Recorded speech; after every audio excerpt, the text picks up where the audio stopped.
এখানে জ্বলছে, একটা অন একটা অফ, বাতি জ্বলছে না, একটা অফ আর একটা অন, বাতি জ্বলছে না, দুইটাই অফ, বাতি জ্বলছে না। তাহলে এই ঘটনার জন্য ট্রুথ টেবিল নিচে পূরণ করে ফেলো।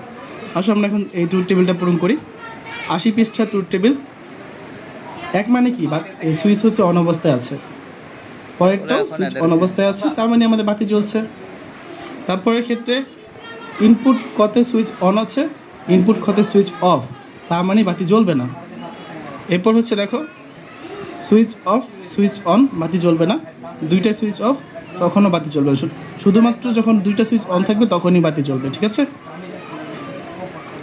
আবার যদি আমরা চাই দুটি সুইচ থাকবে কিন্তু অন্তত একটি সুইচ সচল হলে বাতি জ্বলে উঠবে, অর্থাৎ দুটি ইনপুটের যে কোনো একটি ইনপুট সচল হলে আমরা আউটপুট পাবো, এমন ক্ষেত্রে ব্যবহার করা হয় লজিক্যাল অর গেট, যাকে এই চিহ্ন দ্বারা প্রকাশ করা হয়। এক্ষেত্রে নিচের মতো ঘটনা চিহ্নটা তোমরা নোট করো, অর গেট যেটা দিছো এটা নোট করো। সুইচ 1 এবং সুইচ 2, দেখো একটু পিছনে যাই আমি, এই দেখো এটাকে or gate, logical or gate, okay.